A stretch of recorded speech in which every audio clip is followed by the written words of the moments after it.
मेरे प्रिय मित्रों, आइए 6 दिसंबर 2020 भूमंच ज्योतिष पाठशाला बीजेपी स्वाध्याय दिवस 85वां दिवस, मनोविज्ञान का 11वां दिवस, 28 दिवसीय ज्योतिष स्वरूप का चतुर्थ दिवस में आइए प्रवेश करें। सर्वप्रथम सूर्य उदय। कल सूर्योदय 6:52 में, आज 1 मिनट फिर देर में 6:53 में सूर्योदय हुआ। और कल अस्त, परसों अस्त हुआ था 17:13 में, लेकिन कल अस्त हुआ था 17:14 में। आज भी सूर्य अस्त होगा 17:14 में। 6:53 से 7 मिनट यहाँ रहते हैं, 7 बज जाता है। 7 से 8, 8:30, 1.5 घंटा, 1 घंटा 37 मिनट हो चुके हैं सूर्यदेव को आए हुए। अर्थात कहने का मतलब है स्थानीय समय हो चुका है 1:37। तो आइए हम भी अपने दैनिक कार्यक्रम के अंतर्गत सर्वप्रथम जो मुख्य कार्य है स्वाध्याय, जो महत्वपूर्ण कर्तव्य है, स्वाध्याय में आइए। महत्वपूर्ण कर्तव्य स्वाध्याय, आइए स्वाध्याय में प्रवेश करें। यह हम जानते हैं पाठशाला के 2 भाग, पाठ्यचर्या, प्रश्न उत्तर चर्चा। पाठ्यक्रम, पाठ्य चर्चा 2 भाग होते हैं। पहले पाठ्यचर्या, प्रश्न उत्तर चर्चा पाठशाला के पहले भाग को आइए समझे।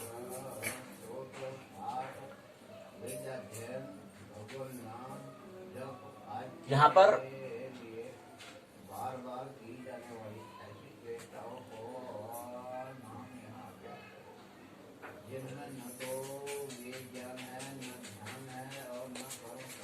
दो बातों पर हम बात करने वाले हैं, प्रकरण पर बात करेंगे। एक प्रकरण रहेगा उदाहरण के तौर पर, दृष्टांत तौर पर समझने का प्रयास करेंगे, फिर वहां से कुछ हम सूत्र लेंगे, वहां से कुछ हम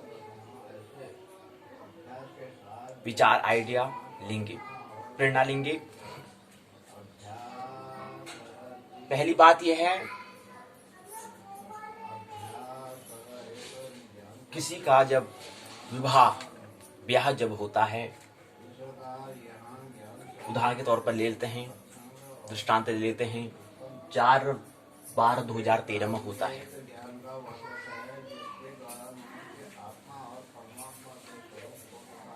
चार बार 2013 में हुआ, 4/12/2020 में 7 वर्ष हो जाते हैं। 4 दिसंबर 2013 में जन्म हुआ, ब्याह हुआ, उसके बाद जो नया पीढ़ी का जन्म होता है, सृजन होता है, वह होता है 2016 का पहला महीना 26 दिन।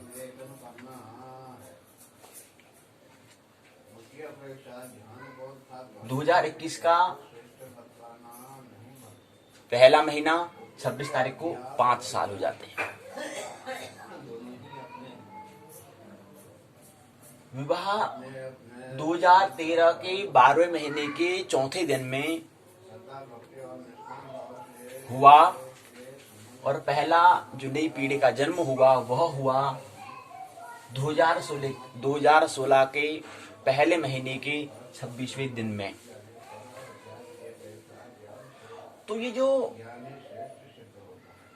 ब्याह और नए बच्चे का जन्म, इस बीच में कितना अंतराल है? कहने का मतलब है 2013 के 12वें महीने के 4 तारीख के से लेकर के 2016 के पहले महीने के 26 दिन के मध्य में जो अंतराल, जो दिन होते हैं, वह होते हैं 2 साल 52 दिवस, यानी कि 52 दिन रात। इतने क्या होता है, इतने बीच का क्या होता है, अंतराल होता है। और कुल दिनों की अगर बात करें, कुल अहोरात्र की, कुल दिवस की अगर बात करते हैं तो 782 अहोरात्र होते हैं। 782 अहोरात्र होते हैं। पहली बात ये। फिर दूसरा, नई पीढ़ी का जब सृजन होता है, जन्म होता है, फिर उसका अंतराल फिर कितना है। 2016 के पहले महीने के 26वें दिन में हुआ था। तो दूसरा जो नया पीढ़ी का जन्म हुआ उसकी तिथि है 2018 के दूसरे महीने के 12वें दिन में। तो दूसरे नई पीढ़ी का जन्म हुआ, सृजन हुआ, अवतार हुआ। अब जो ये पहले बच्चे का जो सृजन हुआ था उसके और दूसरे बच्चे का जो सृजन हुआ, इसके बीच में कितना अंतराल है। इसके बीच में अगर अंतराल देखें, कहने का मतलब है 2016 के पहले महीने के 26वें दिन में और 2018 के दूसरे महीने के 12वें दिन में, इन दोनों के बीच जो अंतराल है वह पुनः अंतराल 7, कुल अगर दिनों अहोरात्र की बात करें, कुल अहोरात्र 748 अहोरात्र होते हैं। 748 दिन रात होते हैं, 748 दिवस होते हैं। और साल की अगर बात करें, 748 मतलब कितने साल, 2 साल 18 दिवस होते हैं, 18 अहोरात्र होते हैं, दिन रात होते हैं। और जन्म 2018 के दूसरे महीने के 12वें दिन में अगर हुआ है, अगर 2021 के दूसरे महीने के 12वें दिन तक अगर उसकी बात करें तो कितने वर्ष हो जाते हैं, उसकी आयु हो जाएगी 3 साल की आयु हो जाएगी, 3 साल की उम्र हो जाएगी। जैसे हमने यहां पर कहा कि 2016 में पहले बच्चे का सृजन हुआ, नई पीढ़ी का सृजन हुआ, जन्म हुआ, अवतार हुआ, तो 2016 के पहले महीने के 26वें दिन में हुआ। और वही 2021 के पहले महीने के 26 दिन में तक के बीच की अंतराल जो होगा, कितना समय अवधि हो जाएगी, 5 साल की आयु, 5 साल की आयु या 5 साल की उम्र हो जाएगी उस बच्चे की। तो यहां से हमें जब दो चीज हमने दृष्टांत लिया, तो यहां से हमें क्या समझ आ जाती है कि औसतन समय बच्चे का जो सृजन होता है विवाह के बाद कितना समय लगता है, तो 2 साल हम यहां से निकालते हैं। कम से कम कितना समय लगता होगा, 9 महीने तो शरीर के बनने में लगते हैं, पर कम से कम न्यूनतम समय तो 9 महीने लगता ही लगता है। अधिक से कितना हो सकता है, 2। यहाँ पर हम देख रहे हैं कि पहले जो बच्चा जन्म हुआ उसका 782 दिन था, फिर दूसरे बच्चे का जब जन्म हुआ उसके बीच में कितना अंतराल था, 748, यानी कि 700 अहोरात्र से ऊपर ही जा रहा है। मतलब 700 दिन से ऊपर जा रहा है। इसका कहने का मतलब क्या है कि 2 साल से ऊपर की बात जाती है। यहाँ पर 2 साल 52 दिन, अर्थात 2 साल 2 महीने के करीब 52 दिन है। 60 अगर हो जाएंगे तो 2 महीना कहलाता है। 60 दिन की 30 की अगर बात करें तो 2 महीने के करीब हो जाता है। तो पहले में 2 साल 52 दिवस हुए, अर्थात 782 दिन मतलब 2 साल 52 दिन, 52 दिवस, दिन रात अर्थात दिवस लिखा हमने, दिवस अर्थात दिन रात की बात होती है। तो 52 दिवस होते हैं। तो पहले में देखा कि 2 साल 52 दिवस, और दूसरी बात फिर हमने देखा तो दूसरे साल फिर कितना समय लगा बच्चों को जन्म होने में, फिर पुनः कितना समय लगता है, 2 साल 18 दिवस अर्थात दिन रात। तो कम से कम यहाँ पर बात समझ में आती है कि 9 महीने कम से कम और अधिक से अधिक कितने होते हैं, 2 या 3 साल का समय लग जाता है विवाह के बाद, शादी के बाद। इससे ज्यादा भी लग सकता है। ये क्या है, यहाँ पर आत्मा का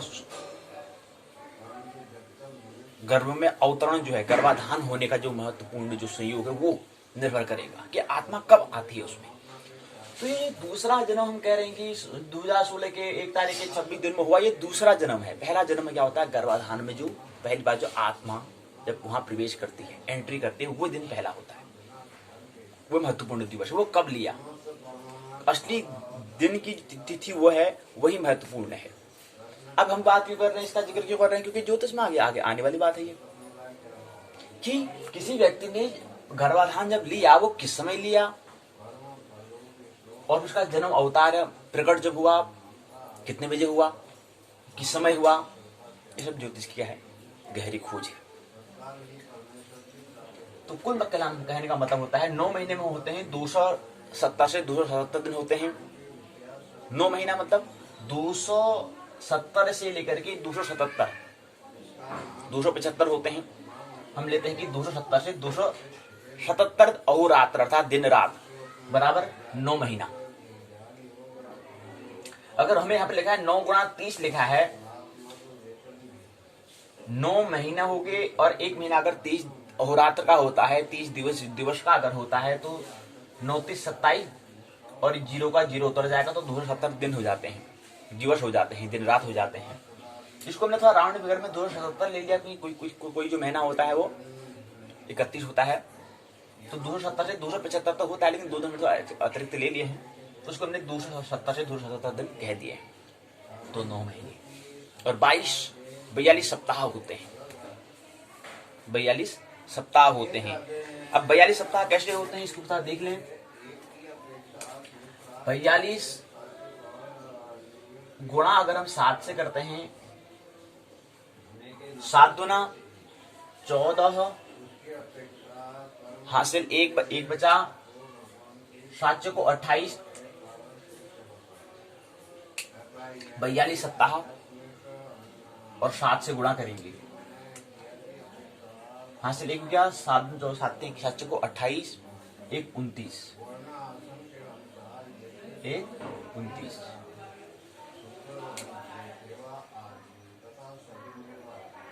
294 दिन।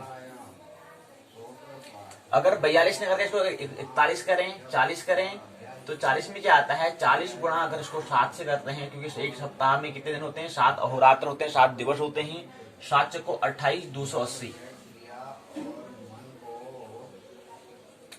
मतलब 270 दिन जो हम कह रहे हैं ये 9 महीने के हिसाब से यहाँ पर 40 सप्ताह के करीब आता है, यहाँ पर 280 आ रहा है।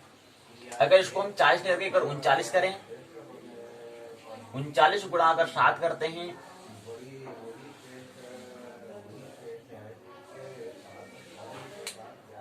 सातम 63 की 3 हो गया, बच गया 6,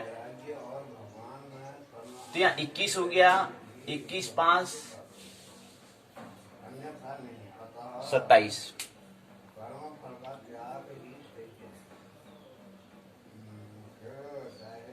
तो ये 39 सप्ताह के करीब जाता है, क्योंकि 200 हम कह रहे हैं 270 से 277 कह रहे हैं 9 महीने में, तो 273 के करीब जाता है अगर 39 सप्ताह की अगर बात करें।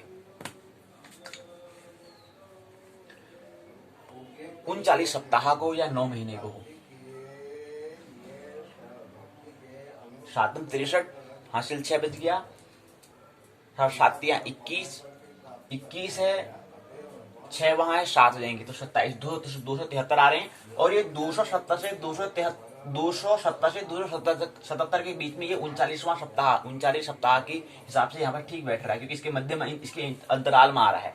270 से 277 के मध्य में क्या आ रहा है, 39 सप्ताह गुणा 39 सप्ताह को अगर हम उसमें दिन की अगर बात करें तो वो आते हैं 273 दिन, और वो करीब करीब ठीक जा रहा है। तो 39 सप्ताह के करीब बात हम करते हैं, तो 39 सप्ताह को या 9 महीने को, तो उसमें शरीर बनने का समय लगता है।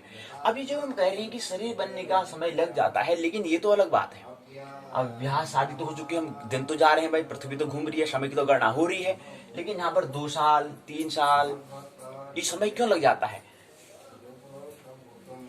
महत्वपूर्ण ये होता है कि 9 महीने जो हम कह रहे हैं 273 दिन, वो तो समय लगते ही लगते हैं। 273 से 277 जो हम कह रहे हैं वो तो लगते ही लगते हैं, वो तो शरीर को बनने में समय लगता ही लगता है। लेकिन जब गर्भाधान हुआ तब से फिर शरीर का जो बनने में समय लगता है, तब से गणना होती है शरीर बनने की। लेकिन अब गर्भाधान कब हुआ, बात समझ में नहीं आ रही। कहने का मतलब है कि अगर 2013 के 12 महीने के चौथे तारीख को अगर विवाह होता है, उसके बाद गर्भाधान कब होता है वो निर्भर करेगा। अब 13 की हम बात करें 2014 में, अब यहाँ पर 2016 है, यहाँ से उसको उल्टा हमें चलना पड़ेगा, क्योंकि 2016 के पहले महीने के 26 दिन में हुआ, तो यहाँ से हम उल्टा चलेंगे, तो यहाँ से उल्टा मतलब 9 महीने की हम बात, यहाँ से माइनस 9 महीने अर्थात 273 दिन माइनस कर लेंगे, तो 782 में से अगर हम 273 दिन अगर माइनस करते हैं, 274 दिन माइनस करते हैं, तो 275 दिन कर लेते हैं। 275 यहाँ 782 में से अगर 275 अगर माइनस करते हैं, अगर इसको ऋण कर दें, को घटा दें, तो जितने दिन आएंगे वो जो होगा, वो वहां से हमारा जो गर्भाधान जो है वो एक्चुअल समय जो हो, पहली बार जो पहला जो जन्म हुआ था वो समय हमें मिल जाएगा। क्यों 9 महीने हम 275 दिन को ऋण क्यों कर रहे हैं? क्यों? क्योंकि उससे इसलिए कर रहे हैं क्योंकि जिस दिन अवतार मतलब यहाँ प्रकट हुआ था, जिसे हम जन्म जिसको हम कहते हैं, उसी दिन से जब हुआ उसके 9 महीने उसको शरीर बनने में लगा, और उसके 9 महीने से पहले क्या हुआ था? गर्भाधान हुआ था। तो गर्भाधान की तिथि क्या है वो हमें पकड़ना बहुत अनिवार्य होता है। ज्योतिष में वही तिथि पकड़नी है कि उस तिथि वो कौन सी तिथि रहेगी, किस समय की रहा होगा, उसकी गणना। इसलिए प्रसंग मैंने यहाँ पर रखा, इसके माध्यम से हम क्या समझने का प्रयास कर रहे हैं, वही समझने का प्रयास जो पहला जन्म जो होता है, जो गर्भाधान होता है, उसकी तिथि को हम पकड़ने का प्रयास कर रहे हैं कि कितने बजे होता है। तो उदाहरण के तौर पर हम यहाँ पर ले रहे हैं कि ये रहा। अब ये हम पहले बच्चे का सृजन की हमने बात की, ऐसे ही अब दूसरे बच्चे का हमने उदाहरण के लिए लिया था कि अगर 2018 के दूसरे महीने के 12 दिन में होता है। अब ये तो प्रकट हुआ, ये तो शरीर का मतलब प्रकृति में आना हुआ, जिसको हम जन्म कहते हैं। लेकिन इसका एक्चुअल जो दूसरा जन्म हम जो कह रहे हैं, पहला जन्म जो गर्भाधान हुआ, उसको भी हमें क्या करना पड़ेगा, यहाँ से उल्टा हमें चलना पड़ेगा। 2018 के दूसरे महीने के 12 दिवस से लेकर के हमें 275 दिन तो हमें माइनस कर देने, क्योंकि 9 महीने अर्थात 39 सप्ताह तो हमें माइनस कर देने, क्योंकि उतने में शरीर का बनने में समय लगता है, ये तुम्हें पता है। उतना माइनस करेंगे, जितने दिन आएंगे, तो यहाँ से ये बात समझ में आएगी। कहने का मतलब ये समझे कि 782 हैं, 782 को राउंड फिगर में हम ले लेते हैं, जिसको थोड़ा समझने के लिए, केवल बात को समझने के लिए 782 को हम यहाँ पर 275 ही ले लेते हैं। चलो कितने लेते हैं, 275 ले लेते हैं। तो 775 में 75 तो ये रहा, 600 500, यानी कि 500 अहोरात्र, मतलब क्या उस समय उस गर्भ में चेतना नहीं आई थी, गर्भाधान नहीं हुआ था। तो 500 दिन जो गए हैं, वो जिसकी गणना कर रहे हैं, उसमें आत्मा का क्या बता अवतरण नहीं हुआ था। तो महत्वपूर्ण होती कि आत्मा किस क्षण में आत्मा चुनती है। हमने कहा ज्योतिष में क्या कहा है, ज्योतिष में हमने कहा कि आत्मा चुनती जो कहाँ हमें जन्म लेना है, किस परिस्थिति में लेना है, सुबह लेना है, शाम लेना है, दोपहर में लेना है, सायंकाल में लेना है, ये पूरी आत्मा क्या करती है, उसकी चॉइस होती है, उसकी रुचि, उसके अनुसार वो चुनती है कि हमको कहाँ जन्म लेना है, किस क्षण में लेना है, किस समय में गर्भाधान होगा, तो किस समय फिर उसका मैं प्रकृति में यहाँ पर प्रकट होऊंगा, अवतार जन्म होगा, अवतार होगा। ये पूरी आत्मा क्या करती है, चुनती है। ये किसका दृष्टिकोण है, यह ज्योतिष का। ज्योतिष का दृष्टिकोण है कि आत्मा चुनती है कि कौन से गर्भ में मेरे को लेना है, किस समय मेरे को गर्भाधान लेना है, किस समय मेरे को गर्भ में प्रवेश करना है, और किस समय गर्भाधान को स्वीकार करना है, और किस समय फिर मैं क्या होऊंगा उसके। अब गर्भाधान हुआ तो उसके ठीक समय क्या हो जाएगा, जैसे गर्भाधान हुआ उसके बाद 275 दिन में शरीर बनने में निर्माण लगेगा। हमने कहा था कि दो बातें होती हैं महत्वपूर्ण, दो सीढ़ी होती हैं, एक होता है अध्यात्म, एक होता है अध्यावरण। अध्यावरण क्या है, अध्यावरण का जब जन्म होता है वो दूसरे नंबर का जन्म होता है, जब अध्यात्म का गर्भाधान में जब प्रवेश जो होता है वो पहला जन्म होता है। और वो पहले जन्म को ही पकड़ना ज्योतिष की क्या है, गहरी खोज में उसको पकड़ना होता है। वो उस समय किस समय उस आत्मा के स्वभाव का, उस नेचर को समझने के लिए वो समय पकड़ना हमारा अनिवार्य होता है। उसी समय को पकड़ने के लिए हमने उदाहरण के लिए इस दृष्टांत को लिया, इस प्रकरण को हमने लिया, इस टॉपिक को हमने चुना। मालिक आत्मा होती, वो चुनती है कि मैं किस समय मेरे को लेना है। तो हमने यहाँ पर दो दृष्टांत, दो यहाँ पर प्रकरण से हमने समझने का प्रयास किया कि यह तो 2013 के 12 महीने के चौथे दिन हो चुका है, लेकिन जन्म कब हो रहा है। एक्चुअली अगर देखा जाए होना क्या था कि 2013 के 12 महीने में हो गया तो 14 में, तो 14 के जनवरी, फरवरी, मार्च, अप्रैल, मई, जून, जुलाई या अगस्त के करीब बच्चे का जन्म हो जाना चाहिए था, लेकिन नहीं हुआ। क्या कारण रहा होगा, ये विचार किया। क्या वजह रही होगी? क्यों? क्योंकि चेतना ही अभी नहीं आई है इसमें। आत्मा ने प्रवेश ही नहीं किया तो कौन आएगा? अध्यावरण ऐसे थोड़ा आ जाएगा। उसके लिए तो अध्यात्म की आवश्यकता, आत्मा की आवश्यकता होती है। प्रकृति तब होगा ना, प्रकृति घटना तब होगी। तो ये हमने प्रकरण यहां से लिया। और ऐसे ही यहां पर कहा कि 2018 में अगर हमने कहा कि ये 2000 यहां पर पहले जो बच्चे का सृजन की बात हो रही थी, फिर दूसरे बच्चे का सृजन, तो कम से कम यहां से हमें दो यहां पर बातें समझ में आई। पहली बात तो समझ में ये आई कि शादी कब हो जाती है, उसकी बात हमें समय तो चल जाता है, लेकिन जन्म के लिए कम से कम न्यूनतम 9 महीने का 275 अहोरात्र का दिवस का कम से कम अधिक से अधिक 2 से 3 साल तक जाता है। और 2 से उससे ज्यादा भी जा सकता है। 2-3 ही अनिवार्य नहीं है। क्यों? ये 2 या 3 ये समय ज्यादा क्यों लग रहा है? उसके लिए महत्वपूर्ण होता है कि ये आत्मा कब प्रवेश करेगी, वो हमारा महत्वपूर्ण होता है। अनिवार्य क्या है? इसेंशियल क्या है? इसेंशियल वही है कि आत्मा कब प्रवेश कर रही है। कोई व्यक्ति 9-10 महीने भी अगर हो जाता है तो इसका मतलब क्या है कि आत्मा ने जल्दी से प्रवेश कर दिया। अब आता है कि आत्मा जो है, आत्मा की भी हमने बात की थी। एक को प्रेत आत्मा कहते हैं, एक को हम देवता पूछते हैं।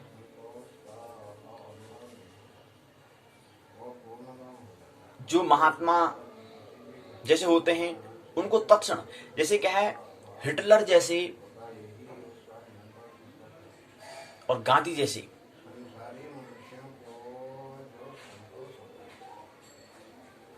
चार प्रकार के आत्मा होती है, जिसमें 2 तरह के आत्माओं को तत्क्षण शरीर नहीं मिलता है, तत्क्षण उसको शरीर नहीं मिलता है। 4 प्रकार के आत्माएं होती हैं, जो नहीं बहुत बुरा है और नहीं बहुत अच्छा है। सामान्य जन जो होते हैं, अच्छाई और बुराई का जो मिश्रण होता है, उसको तत्क्षण गर्भ मिल जाता है। ख्याल रखना, जो हम कह रहे हैं कि यहां पर 2 साल का जो वक्त इंटरवल हो जा रहा है, 782 दिन पहले बच्चे के सृजन में 782 दिन और दिवस लग जा रहे हैं, अहोरात्र हो जा रहे हैं। दूसरे बच्चे में फिर पुनः 748 अहोरात्र दिवस हो जा रहे हैं। कम से, तो यहां से ये अनुमान लगाते हैं कम से कम 700 अहोरात्र हो जाते हैं, कम से कम 700-800 दिन लग जा रहे हैं। और कहीं कहीं तो 700, कहीं तो 1400 और भी, इससे भी ज्यादा समय लग सकता है। ये समय क्या है? इसके लिए क्या महत्वपूर्ण है? इसके लिए 4 हम, क्योंकि इसका महत्वपूर्ण जो जन्म होता है, महत्वपूर्ण क्या होता है कि आत्मा की बात होती है, आत्मा से बात होती है। अगर आत्मा जैसे विवाह हुआ, तत्क्षण पहले ही संभोग में क्या हुआ, आत्मा ने अगर ग्रहण कर लिया और गर्भाधान ले लिया तो तत्क्षण 9-10 महीने में जन्म हो जाएगा। लेकिन आत्मा भी चुन रहेगी ना भाई, मेरे को यहाँ नहीं लेना, चुनेगी मेरे को इस घर में नहीं लेना, इस घर में भी लेना। इतने सभी विवाह होते हैं तो आत्मा चुनती है, मेरे को यहाँ भी नहीं चुनना है, मेरे को यहाँ भी नहीं लेना है, मेरे को यहाँ इस घर में नहीं लेना है, तो पूरी चुनेगी। तो चुनने में समय लगता है, तो इसलिए यहाँ पर अंतराल इतना बढ़ जाता है, ये हमें समझ में आती है। तो यहाँ पर हमने कहा कि 4 प्रकार की आत्माएं होती हैं। अब आत्माएं, किस आत्मा को जल्दी शरीर मिल जाता है, किस आत्मा को जल्दी शरीर नहीं मिलता है, इसको समझते हैं।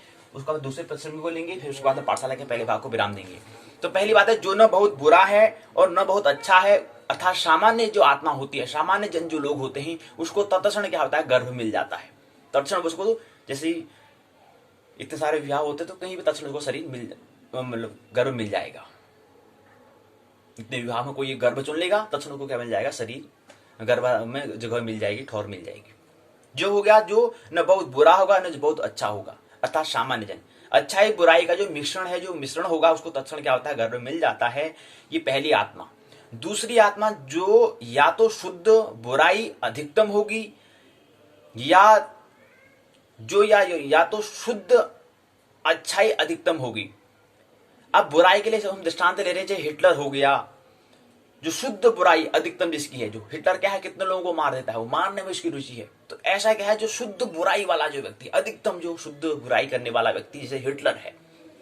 और जो या शुद्ध बुराई अधिकतम बुराई और अच्छाई। अब अच्छाई में कौन है, जैसे महात्मा गांधी। ऐसे व्यक्तियों को क्या होता है, इनको हम देवता कहते हैं। इन दोनों को क्या है,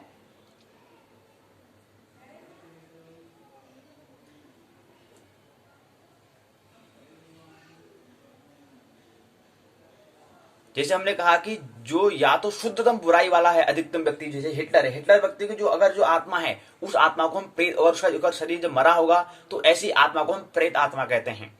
और जैसे महात्मा गांधी जैसे व्यक्ति हैं, महात्मा जैसे व्यक्ति हैं, उनकी जो आत्मा का जब शरीर छोड़ती है उन शरीर जो आत्मा है उसको हम देवता कहते हैं। तो यही प्रेत आत्मा या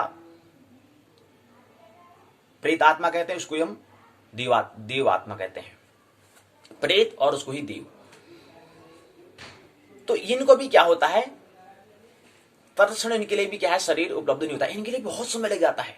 जो अधिकतम बुराई के लिए मतलब ऐसा गर्भ उनको नहीं मिल पाता है, तो इनके समय बहुत लंबा समय लग जाता है। और जो हम कह रहे हैं कि जो प्रेत आत्मा है और जो देवता है, आप जो प्रेत आत्मा देव आत्मा जो है इनका हम उपयोग कर सकते हैं। जागर में क्या होता है, जागर में क्या होता है, जागर में यही तो होता है कि जब हम जागर करते हैं, जब उनको आह्वान करते हैं, बुलाते हैं, तो प्रेत आत्मा को और देवता को हम बुलाते हैं। कभी आपने गौर किया, जब कोई किसी व्यक्ति में जब उसका अवतरण होता है, जब आती है वो प्रेत आत्मा आती है, देवता जो भी आता है, दो आत्मा होती हैं। क्यों? क्योंकि जैसे हिटलर जैसे व्यक्ति और गांधी जैसे व्यक्ति, ऐसे व्यक्तियों को तत्क्षण गर्भ नहीं मिलता है, वो यहीं पर रहती हैं, आसपास हमारे क्या है वातावरण में वो रहती हैं। अब हमें दिखाई नहीं देती क्योंकि वो शरीर स्थूल शरीर में है नहीं। शरीर हमने कहा कि 7 शरीर होते हैं, 7 चक्र होते हैं, तो 7 शरीर होते हैं, एक यही स्थूल शरीर नहीं है, और भी शरीर सूक्ष्म शरीर होते हैं, तो वो विद्यमान रहती हैं। हम जाकर हम उसको क्या करते हैं, उसका आह्वान करते हैं, बुलाते हैं, तो बुलाने के बाद क्या होता है, वो आत्मा उस शरीर में प्रवेश कर जाती है। और उस समय फिर वो व्यक्ति जो है, वो व्यक्ति नहीं बोल रहा होता है, उस समय वो आत्मा उसके माध्यम से वो व्यक्ति के द्वारा बुलाया जाता है। क्योंकि प्रेत आत्मा है, उसके लिए कुछ शरीर होता है। प्रेत आत्मा का अगर बुलाना है तो उसके लिए कुछ शरीर को साधन तो होना चाहिए, जिससे उसको कुछ हम उसे काम करा सके। तो यही होता है, जाकर में हम उसको बुलाते हैं, उसके बाद फिर वो आत्मा के माध्यम से उस शरीर में, उस घोड़ी में उसको उसके द्वारा कुछ बोला जाता है, कुछ कृत्य होता है। उस समय वो व्यक्ति जो समय व्यक्ति वो उस समय नहीं रहता है, उस समय हावी कौन रहता है, वो प्रेत आत्मा या देवता जो हम कह रहे हैं, प्रेत कह रहे हैं, देवता देव आत्मा जो है वो वहां उस समय काम कर रहा होता है। अब हम उपयोग कर सकते हैं, महात्मा जैसे व्यक्ति की जो आत्मा है उसका प्रयोग हम सृजन के लिए कर सकते हैं। कुछ नया अगर आविष्कार करना है तो उस आत्मा को उस शरीर के अंदर प्रवेश करा करके उस व्यक्ति के द्वारा कुछ हम नया सृजन करा सकते हैं। जो काम हम नहीं कर पा रहे हैं वो काम उस आत्मा के माध्यम से हम करा सकते हैं। कुछ नया सृजन, कुछ नई टेक्नोलॉजी लानी है तो वहां के लिए हम क्या करेंगे, वहां के लिए हम उस आत्मा को, जो हम देव आत्मा कह रहे हैं, उस देव आत्मा को उस शरीर के जिस व्यक्ति की किसी व्यक्ति शरीर में, जो व्यक्ति योग्य व्यक्ति है, उस शरीर में उसको प्रवेश करा करके वहां से इसको क्या कर सकते हैं, आगे आविष्कार के लिए, कुछ सृजन के लिए, कुछ आविष्कार के लिए हम उसको उपयोग कर सकते हैं। पहली बात। और दूसरा, ये सृजन के लिए बात हुई। अब विध्वंस करना है तो ऐसे ठीक विपरीत भी कर सकते हैं कि जो प्रेत आत्मा है उसका उपयोग करके उस शरीर में, उसको व्यक्ति में डाल दिया, तो वहां से अगर विध्वंस करना है तो वहां पर इस आत्मा का उपयोग कर सकते हैं। तो ये दूसरी प्रकार की आत्मा क्या है, जो शुद्धतम बुराई अधिकतम वाली जो व्यक्ति है, जैसे हिटलर जैसे व्यक्ति है, ऐसे आत्मा को हम प्रेत आत्मा कहते हैं। जो शुद्ध अच्छाई अधिकतम जिसकी है, जैसे गांधी जैसे व्यक्ति जो है, उसको हम देव आत्मा कहते हैं। तो प्रेत और देव आत्मा, ये दो बात हुई। इनको भी तत्सम शरीर नहीं मिलता, इनको भी बहुत समय लग जाता है। पृथ्वी के अगर समय की बात करें तो युग भी लग जाते हैं, तत्सम शरीर इनको गर्भ नहीं मिलता है। तो ये तो रही दूसरी आत्मा। तीसरी आत्मा थी जो न बुराई और न ही अच्छाई, जिसमें दोनों ही नहीं है, जो न तो बुराई करती है न अच्छाई है, दोनों ही नहीं है। तीसरी प्रकार की आत्मा ये है। और जो बुराई और अच्छाई में बिल्कुल समतुल है, ये चौथी आत्मा। तीसरी आत्मा जो न बुराई है न अच्छाई है, अर्थात दोनों ही जिसमें नहीं है, तीसरी प्रकार की आत्मा ये होती है। चौथी प्रकार की आत्मा जो न बुराई है न अच्छाई में बिल्कुल जो समतुल, जो बुराई और अच्छाई में बिल्कुल समतुल मतलब बैलेंस बनाया हुआ है, उनकी क्या होती है, यात्रा बंद हो जाती है। जन्म यात्रा, उनका जो जन्म जन्मांतर का चक्र जो होता है वो क्या हो जाता है, विराम मिल जाता है, वो मोक्ष को अधिकारी हो जाते हैं। तो तीसरी और चौथी प्रकार की जो श्रेणी की जो आत्मा है, उनका जन्म जन्मांतर से जो चक्र होता है उससे वो उनसे मुक्ति हो जाती है, मुक्त हो जाते हैं, स्वतंत्र हो जाते हैं।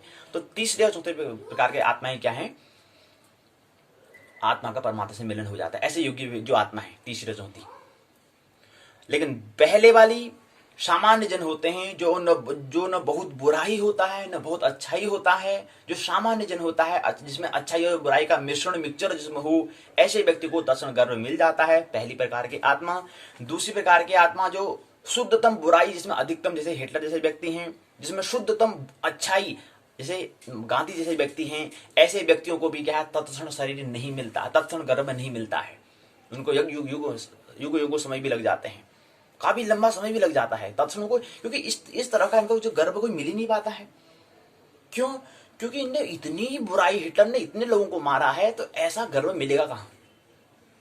और दूसरा, ऐसा शुद्ध घड़ी कहां से, ऐसा मुहूर्त आता कहां है? तो इसलिए बहुत समय लग जाता है, उस मुहूर्त को, उस समय को आने में बहुत समय लग जाता है, तो बहुत समय अंतराल हो जाता है।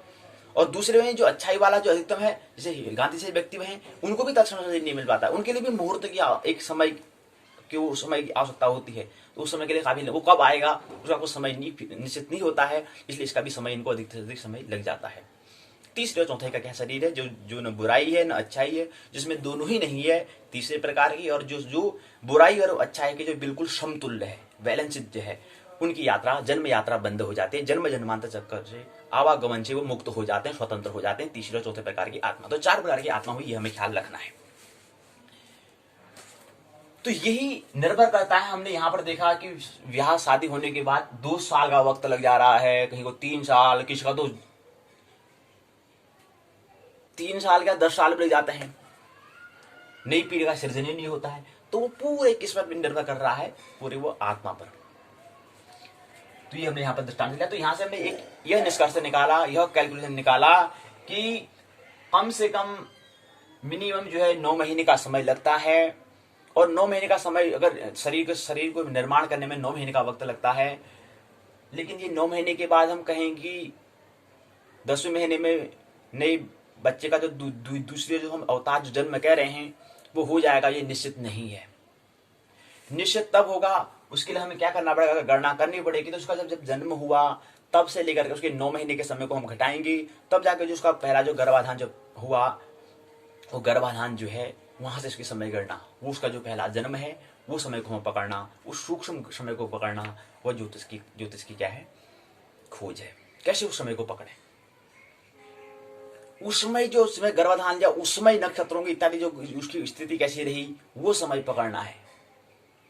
तो ज्योतिष के स्वरूप को आप समझने का प्रयास हम कर रहे हैं। 28 दिवसीय पाठशाला है, तो इसमें यह समझना है कि उस समय को हमें पकड़ना है, जब गर्भाधान हुआ उस समय क्या स्थिति थी, और जब जन्म हुआ उस समय क्या स्थिति रही, उन दोनों स्थिति को पकड़ना है।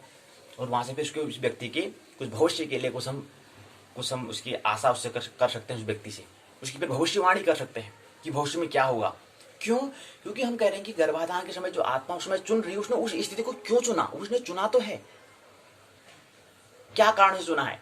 अब वो व्यक्ति तो भूल जाता है, क्योंकि वो व्यक्ति में क्या है, चैतन्य तो है। अब फिर आगे आएगा, फिर उसका गर्भाधान हो गया, 9 महीने रहा, 9 महीने का फिर बाहर आया, यहाँ पर जन्म हो गया, फिर यहाँ पर उसका कैसे वातावरण, कैसे उसको मिल रहा है, कैसा उसको एनवायरमेंट मिल रहा है, उसके बाद फिर घुलेगा, फिर कैसा सत्संग उसको मिल रहा है, कैसा संगति उसको मिल रही है, उसका भूल भी जाता है, पूरा कुछ याद नहीं रहता है, फिर सब डावाडोल जाता है। फिर क्या आता है, फिर वो उससे हम कोई आशा क्या करेंगे। लेकिन ऐसा एक माहौल हमें तैयार करना होता है, ताकि उसने जो गर्भाधान में जन्म लिया था, उसने क्या बात करके उसने जन्म लिया था, कि इसी घर में क्यों जन्म लिया, यही सहयोग क्यों बना, यही इसी घर में क्यों, अन्य घर में क्यों नहीं, इतने विवाह होते तो यही क्यों चुना, उसका स्मरण कराने के लिए फिर ज्योतिष का माध्यम से हम उसको स्मरण करा सकते हैं। तो ज्योतिष यहाँ पर अध्यात्म बन जाएगा। अगर ये बातों को पकड़ने का अगर प्रयास हम ज्योतिष से करेंगे, ज्योतिष का अगर हम ज्योतिष के माध्यम से अगर इन बातों को समझने का प्रयास करेंगे, तो ज्योतिष अध्यात्म बनेगा, स्पिरिचुअल बन जाएगा। अगर नहीं पकड़ेंगे तो फिर वही मदारीगिरी हो जाएगा। तो मदारीगिरी नहीं बनाना है, ज्योतिष अध्यात्म, ज्योतिष विज्ञान, ये हमारे ऊपर निर्भर करेगा। तो ये बात है, 2 बातें हमने समझने का प्रयास किया, कम से कम 9 महीने, अधिक से अधिक 2 या 3 भी हम कह सकते हैं, लेकिन 2 या 3 ही है ऐसा भी नहीं कह सकते हैं, क्योंकि वो समझ किस पर निर्भर कर रहा है, वो आत्मा पर। आत्मा कब अवतीर्ण दे रही, कब वहां पर उसको चुन रही है गर्भ को, वो महत्वपूर्ण होता है। उस बात को पकड़ने के लिए फिर हमें अब ज्योतिष में गणना करने के लिए क्या करना पड़ेगा, जैसे जैसे व्यक्ति का जब जन्म हुआ है उस समय से हमें चलना पड़ेगा ना, उस समय से फिर आगे 9 महीने में पीछे जाना पड़ेगा। फिर 9 महीने का एक दिन ऐसा रहा होगा जब गर्भ को चुना होगा, उस समय को पकड़ना है, उस समय कैसी स्थिति उसको पकड़ना है। उसके बाद फिर आगे तो यात्रा तो करनी है, आगे भी सूक्ष्म गणना होती है। फिर टाइम टैग, जाति स्मरण, इससे पहले उसने जन्म में क्या करा, सब पूरी खगोलना, उसका पूरा अवलोकन करना वो ज्योतिष का काम है। लेकिन पहले इस जन्म का ही कुछ ख्याल आ जाए, मतलब इससे पिछले जन्म का जो था उसके बीच में थोड़ा कुछ बातें स्मरण आ जाए और इस जन्म में कुछ बात समझ में आ जाए, तब जाके आगे जीवन की भविष्यवाणी फिर कर पाएंगे। ज्योतिष में क्या है, ज्योतिष क्या है, अतीत और भविष्य की, मूलतः खैर भविष्य की बात है, लेकिन भविष्य की भविष्यवाणी करने के लिए क्या करना पड़ेगा, पहले अतीत को ही तो देखना पड़ेगा। तो अतीत को देखने के पहले इसका गर्भाधान कब हुआ, जन्म हो गया, जन्म से पहले गर्भाधान 9 महीने बीच में गर्भाधान का जो समय था उस समय में उसने क्या करा, उससे पहले क्या कौन सा शरीर लिया था, ये चीज समझने के बाद, अतीत को समझने के बाद, पास्ट को समझने के बाद फ्यूचर की अर्थात भविष्य की हम भविष्यवाणी कर पाएंगे। ये चीज में देखें तो ये पहली बात पूर्ण होती है। दूसरी बात यहां पर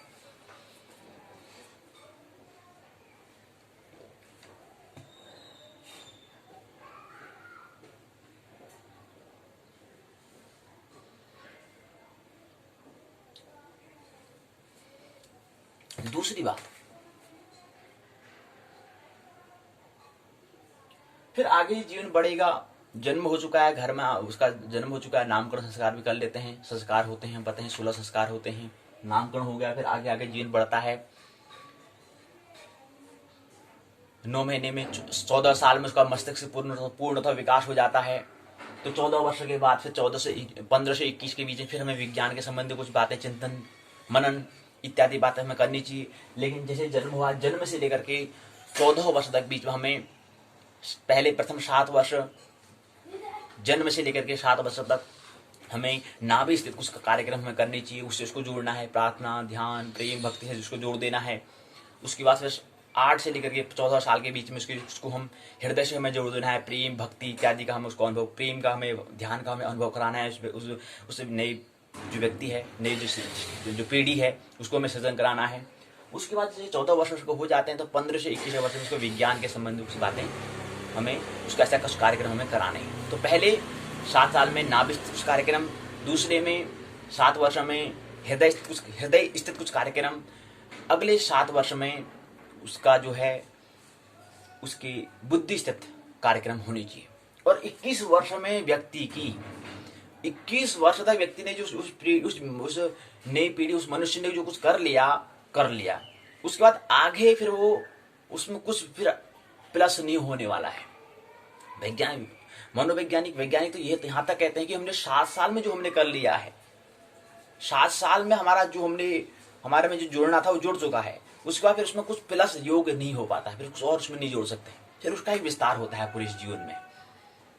तो 7 साल तक महत्वपूर्ण है। उसके बाद फिर अगला, अभी हमने कहा था कि 21 में अगर आएगा तो 5 साल हो जाएंगे। पहले जो बच्चे की हम बात कर रहे थे, दूसरे बच्चे की बात कर रहे हैं कि उसको 2018 के दूसरे महीने के 12वें दिन में लिया है, 2021 के दूसरे महीने के 12वें दिन में आएगा तो 3 साल की आयु हो जाएगी। तो अभी 3 साल ही हो रहे हैं, 3 साल प्लस 9 महीने का वो। अभी इसको हम उसके पिछले जन्म का उसके अगर हम जोड़ दें, योग करा दें, तो फिर इस जो व्यक्ति है, इस जो पीढ़ी है, जो बच्चा है, इससे हम कुछ आशा कर सकते हैं भविष्य के लिए। लेकिन जैसे ही अंतराल बढ़ेगा, 3, 4, 10, 20, फिर 40, फिर 50, फिर उसको हम नहीं जोड़ सकते, फिर क्योंकि उसका अंतराल बढ़ता जा रहा है। फिर अंतराल बढ़ जाएगा तो फिर उससे कुछ आशा हम नहीं कर पाएंगे, कुछ अपेक्षाएं नहीं कर पाएंगे। तो इसलिए ये समय जो भी चल रहा है, पहले हम पीढ़ी दूसरे व्यक्ति हमने कहा कि 2018 के दूसरे महीने के 12 दिन हुआ, तो इसको 2021 में इसकी आयु 3 साल की हो जाएगी, और इसकी आयु कितनी जाएगी, 5 वर्ष की हो जाएगी। तो अभी तो समय है ना, अभी तो 5 वर्ष, अभी इसको हम इसमें कुछ नया जोड़ सकते हैं। क्यों, कभी अभी दोनों बच्चों की आयु क्या है, एक की 3 साल होने वाली है, एक की 5 साल होने वाली है। तो अभी इसको ऐसा माहौल हमें बना देना है, ऐसे माता पिता की जिम्मेदारी की, अभी इसको ऐसा माहौल बना दें कि उसके साथ कुछ उसमें कुछ जोड़ सकते हैं। लेकिन जैसे ही ये आयु फिर आगे 14 हो जाएगी, 21 हो जाएगी, 28 हो जाएगी, 35 हो जाएगी, 42 हो जाएगी, 49 हो जाएगी, फिर कुछ नहीं जोड़ सकते हैं, फिर आशा नहीं कर सकते। तो यहाँ पर ऐसा माहौल महत्वपूर्ण 21 वर्ष तक रहता है कि कैसे माहौल उसको बना दिया जाए, कम से कम 21 वर्ष। तो ये बात है। तो ये बता रहे थे कि फिर 7 साल में 14 वर्ष में क्या हो जाता है, 14 वर्ष में पूरा शरीर बन चुका है, 14 वर्ष में फिर मस्तिष्क भी बन जाता है। फिर जो हमारे काम क्रोध लोभ मोह, वो भी हमारे क्या है, जो अंतर शत्रु हैं, वो भी हमारे, फिर उनसे भी मुलाकात होनी शुरू हो जाती है 14 वर्ष के बाद। 14 वर्ष से पहले नहीं होती है, लेकिन फिर आगे शुरू हो जाता है। हमारे अंतर जो मित्र हैं, काम क्रोध लोभ मोह, इनसे मुलाकात होनी प्रारंभ हो जाती है।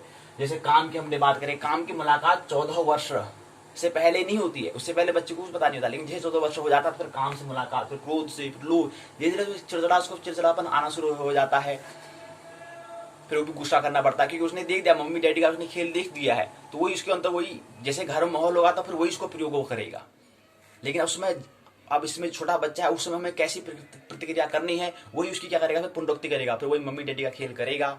लेकिन हम माता पिता को इतने जागरूक बनाएं, ऐसा माहौल बनाएं कि वो ऐसा काम करें जहाँ से प्रेरणा, जहाँ से व्यक्ति क्या है कुछ नई प्रेरणा, कुछ नया वहाँ से सीखे और अपने अंतर से उसको धारण करें, जो सृजन के लिए काम करे, जो विकास के लिए, जो मुक्ति के लिए कुछ काम करे, ऐसा कुछ कार्यक्रम करने चाहिए। ये तो बोले मम्मी डैडी का, पहले मम्मी डैडी, तो काम से फिर मुलाकात, क्रोध, फिर लोभ मोह, फिर ऐसे उम्र से 14 से ऊपर बढ़ेगी तो फिर आगे क्रोध, फिर गुस्सा करना, लड़ाई करना, अपशब्द का उपयोग करना, ये सब क्या होता है फिर माहौल से मिलना शुरू हो जाता है 14 वर्ष से। 14 वर्ष का बच्चा निर्मल होता है, जैसे 14 वर्ष में धीरे धीरे आगे बढ़ता जाता है तो आगे उसमें फिर बढ़ोतरी होती जाती है।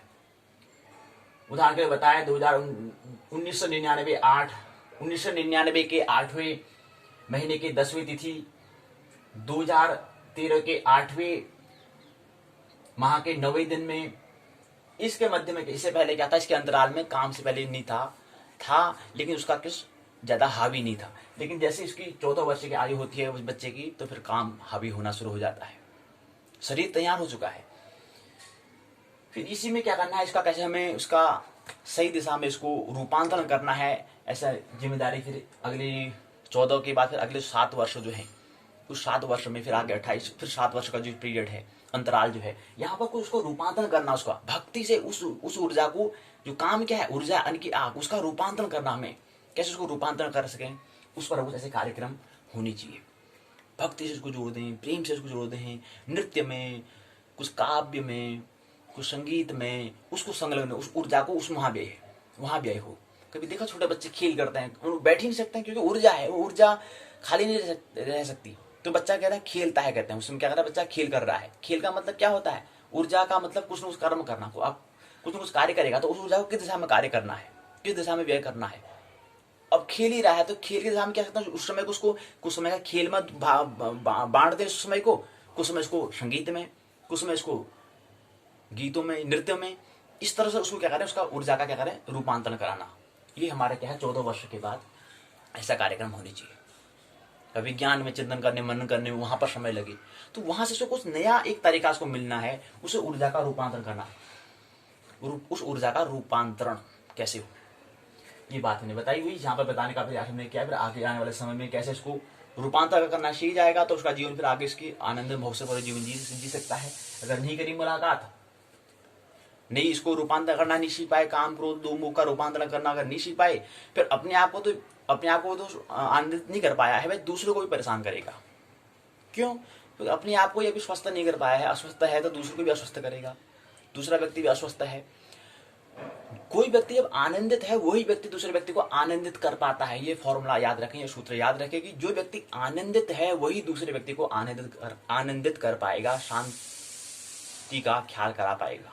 और जो व्यक्ति खुद अशांत है वो दूसरे व्यक्ति को शांत कैसे करेगा, तो इसलिए महत्वपूर्ण होता है। यहाँ पर एक सूत्र आ जाता है, इसी संबंधित यहाँ पर यही बात हमने जिक्र करी है। 2013 से 8, 10 के 14 साल, फिर 21 साल, फिर 28 साल, फिर 35 साल, फिर 42 साल, फिर 49, फिर 56, फिर 63, 70, फिर 77, ऐसी उम्र होती है। ये उम्र बढ़ता जाएगा, लेकिन हर 7 साल के जो पीरियड जो होते हैं, हर 7 साल में पूरा शरीर बदल जाता है। ये ख्याल रखना चाहिए। वैज्ञानिक कहते हैं कि हर 7 साल में पूरा शरीर का पूरा शरीर बदल जाता है। क्यों शरीर बदलेगा? शरीर क्या है? प्रकृति अर्थात मैटर, पदार्थ। शरीर क्या है? शरीर पदार्थ प्लस ऊर्जा के योग को हम शरीर कहते हैं, बॉडी कहते हैं। अर्थात द्रव्य और शक्ति के योग को ही हम क्या कहते हैं? शरीर कहते हैं। और इन दोनों के मध्य पदार्थ और ऊर्जा, मैटर और एनर्जी के मध्य में एक मन होता है, अर्थात माइंड होता है। उसका जो सेतु, जो ब्रिज होता है, वो काम होता है, मन काम करता है। ये है। तो फिर इसमें क्या करना है? हर 7 साल में क्या है? शरीर पूरा का पूरा बदल जाता है। इसलिए हर 7 साल में क्या करना चाहिए? उसमें कुछ नया जोड़ता रहना चाहिए, नया कुछ कार्यक्रम होते रहने चाहिए। तो वही हमने यहाँ पर बताने का प्रयास। 14, 21, 28, 35, 42, 49, 56, 63, 70 और 77 ये रूपांतरण, मतलब कैसे अपनी ऊर्जा को कैसे हम उसका रूपांतरण करें। हमने कहा था ना, न भोगी नित्यागी वरन जागी अर्थात जोगी। जोगी मतलब जो जागरण करना है, तो यहाँ पर जागरण महत्वपूर्ण है, नहीं कुछ त्यागना है न कुछ भोगना है। महत्वपूर्ण क्या है? जागना। जागरण कैसे हो, कैसे हम जागे? तो उस जो विध्वंस दिशा में जा रही है उसकी फिर हम सृजन दिशा में उपयोग कर सकते हैं, उसी का हमें रूपांतरण करना होता है। ये चीज बातें होती है। तो एक महत्वपूर्ण सूत्र होता है कि जगत में, संसार में सबसे बड़ी क्रांति क्या है? हम क्रांति की बात करते हैं। क्रांति, सबसे बड़ी क्रांति क्या है? सबसे बड़ी क्रांति, अभी हमने कहा कि वही व्यक्ति अधिकारी है, जो व्यक्ति आनंदित है वही दूसरे व्यक्ति को आनंदित कर पाएगा। और आनंदित करने के लिए सबसे बड़ा महत्वपूर्ण सूत्र क्या है? वो सूत्र को हम लेने का प्रयास कर रहे हैं। सूत्र है, जगत अर्थात संसार में सबसे बड़ी क्रांति है अपने आप को बदलना। शरीर में 7 साल में पूरा शरीर बदल जा रहा है। शरीर बदल रहा है तो हमारा मन क्यों नहीं बदल रहा है? शरीर मतलब प्रकृति अपना काम कर दे रही है, तो हम अपना काम क्यों नहीं कर रहे हैं? मन को क्यों नहीं बदल रहे हैं? उसमें परिवर्तन क्यों नहीं ला रहे हैं? तो सबसे बड़ी क्रांति यही होगी कि अपने आप को बदलना। ज्योतिष में क्रांति तो बाद में होगी, लेकिन पहले अपने आप को कैसे बदलना है, कैसे परिवर्तन करना है, कैसे चेंजेस लाने हैं, ये बात में बताना है। परिवर्तन का मतलब होता है, परि मतलब होता है चारों ओर, वर्तन मतलब होता है शरीर का रूपांतरण। अर्थात प्रकृति के सापेक्ष में शरीर का रूपांतरण को हम परिवर्तन कहते हैं, चेंजेस कहते हैं। नाखून होते हैं, कुछ काटते हैं तो कुछ में फिर बढ़ जाते हैं। बाल होते हैं, कुछ में काटते फिर बढ़ने शुरू हो जाते हैं। तो मतलब परिवर्तन कुछ न कुछ जन्म ले रहा है, कुछ न कुछ मृत्यु मर रहा है, तो कुछ में परिवर्तन हो रहा है। ये प्रकृति के तल में होता है, लेकिन ब्रह्म के तल में उस परिवर्तन नहीं होता। ये भी हमें ख्याल रखना है। 2 बात होती है, पदार्थ और ऊर्जा, एनर्जी और मैटर, 2 चीज होती है। तो उन ऊर्जा में, उस ऊर्जा को हमें रूपांतरण करना होता है। ब्रह्म में कुछ परिवर्तन नहीं होता है और प्रकृति में परिवर्तन होता है। और दूसरा महत्वपूर्ण सूत्र है, दूसरा महत्वपूर्ण सूत्र है ध्यान। कर्म करना है हमें, कर्म करना है। कर्म मतलब चलना है हमको। चलो, फल छाया की तरह स्वतः ही आएगा। हमें कर्म पर हमें ध्यान देना है। कर्म हम कर रहे हैं, अब कर्म के लिए हमें थोड़ा समझ का उपयोग करना होता है, ज्यादा अभ्यास का प्रयोग में नहीं करना होता। कर्म में थोड़ा हमें समझ के साथ हमें कर्म करना होता है। और कर्म करने के साथ उसके फल छाया की तरह आएगा। कहने का मतलब आप चल रहे हैं तो चलेंगे, तो आप जैसे आप चल रहे हैं, चलना मतलब क्या है? कर्म है, एक क्रिया है, कर्म है, कर्म करना है। तो जिसे आप चलेंगे तो छाया स्वतः ही आती है, या छाया पहले आती फिर आप चलते हैं, ऐसा तो नहीं होता है। लेकिन जैसे हम चलते हैं तो छाया स्वतः ही आ जाती है। तो छाया को हमने यहाँ पर फल कहा है, कर्म को हमने यहाँ पर चलना जो है कर्म है। तो कर्म मतलब हमें चलना है, फल अर्थात छाया स्वतः ही आ जाएगी, इस पर ध्यान रखना है। और यही क्या है? कर्मयोगी का क्या है? दर्शन। कर्मयोगी ही कर्मयोगी है, ये कर्मयोग कहलाएगा। कर्मयोग में क्या होता है कि कर्म करना है, चलना है हमें, और जैसे चलते तो छाया स्वतः ही हमारे पीछे आ जाती है, अर्थात फल स्वतः ही आ जाता है। कहने का मतलब है ध्यान हमें कर्म पर, ना कि फल पर। हमें ध्यान कहां पर देना है? कर्म पर हमें ध्यान देना है, और कर्म को थोड़ा समझ पूर्वक हमें करना है, और ध्यान पूर्वक उस कर्म को हमें करना है। और उसका फल जो होगा स्वतः ही छाया के रूप में आ जाता है, छाया स्वतः ही आ जाती है। ये हमें सूत्र रखना है। क्या तो यहीं पर क्या है? पाठशाला का प्रथम भाग, ये मैंने पहले चरण में, दूसरे चरण, पहले चरण में, दूसरे चरण में, तीसरे चरण में 2 सूत्र को हमने लिया। तो इसी से पाठशाला के 4 चरण, पहले में ये बात हमने समझने का प्रयास किया कि विवाह शादी जब हो जाती है, लेकिन उसके बाद जन्म बच्चे का कब होता है, उससे पहले इसका गर्भधान कब होता है, ये हमने पहले प्रकरण में समझने का प्रयास किया। इसमें हमने दो बच्चे के दृष्टांत से समझने का हमने प्रयास किया, उसके प्रकरण से समझने का प्रयास हमने किया। फिर यहाँ से कुछ हमने निष्कर्ष निकाला कि कम से कम 9 महीने, अधिक से अधिक 2-3 या उससे ज्यादा भी साल का वक्त लग जाता है। महत्वपूर्ण उसके लिए आत्मा होती है। और आत्मा, हमने 4 प्रकार की आत्मा को समझने का प्रयास किया था। पहली तरह की आत्मा को तत्क्षण सामान्य जो होती है, उसको तत्क्षण गर्भ में मिल जाता है। दूसरी वाले व्यक्ति में जिसमें अधिक बुराइयां हैं, और जिसमें अधिकतम जिसके बुराइयां हैं, और अधिकतम जिसकी क्या है अच्छाइयां हैं, उनको भी तत्क्षण उस गर्भ नहीं मिल पाता है। जैसे हमने हिटलर और गांधी का हमने प्रसंग लिया था, उनको तत्क्षण गर्भ नहीं मिलता है। तीसरे और चौथे वाले, जिसमें दोनों अच्छाई क्या हो, मिश्रण हो, जिसमें दोनों ही नहीं हो, दोनों ही समतुल जिसमें होता है, चौथे प्रकार की। तीसरे प्रकार के जिसमें दोनों ही नहीं है, जिसमें न अधिकतम अच्छाई है न अधिकतम बुराई, जिसमें दोनों ही नहीं है, तीसरी प्रकार की आत्मा। चौथे प्रकार की जिसमें दोनों ही समतुल हैं, दोनों में समतुल बना है, अधिकतम अच्छाई और अधिकतम बुराई दोनों में क्या है, समतुल है। तो इन तीसरे और चौथे प्रकार की आत्मा को, उसका निर्माण, उसका मोक्ष हो जाता है, वो मुक्त हो जाते हैं, जन्म जन्मांतर चक्र से वो मुक्ति उसको मिल जाती है, तीसरे और चौथे प्रकार की आत्मा को। और हमने ये भी समझने का प्रयास किया कि जो दूसरी प्रकार की जो आत्मा है, जिसमें अधिकतम अच्छाइयाँ हैं और इसमें अधिकतम बुराइयाँ हैं। मतलब गांधी की जैसे आत्मा को हम आगे आविष्कार के लिए हम प्रयोग कर सकते हैं। कुछ अगर आविष्कार हम नहीं कर पा रहे हैं, उसके लिए हम आत्मा को उस शरीर में प्रवेश करा करके कुछ नया सृजन करा सकते हैं, तो उसका हम उपयोग कर सकते हैं, उसको उपयोग में ला सकते हैं। और प्रेत आत्मा के उपयोग हम कर सकते हैं। अगर किसी व्यक्ति को घर में प्रेत आत्मा का उपयोग शरीर में डाल के, तो उसके विध्वंस दिशा में भी उपयोग कर सकते हैं, सृजन दिशा में उपयोग कर सकते हैं, विध्वंस दिशा में उपयोग कर सकते हैं। लेकिन ख्याल रखना चाहिए कि प्रेत आत्मा जो है और जो देव आत्मा है वो आत्मा बराबर हैं। लेकिन प्रेत आत्मा क्या है, अब उसके लिए जो साधन है वो सरल साधन है, इसलिए हम ज्यादा प्रेत आत्मा को ज्यादा हम बात करते हैं।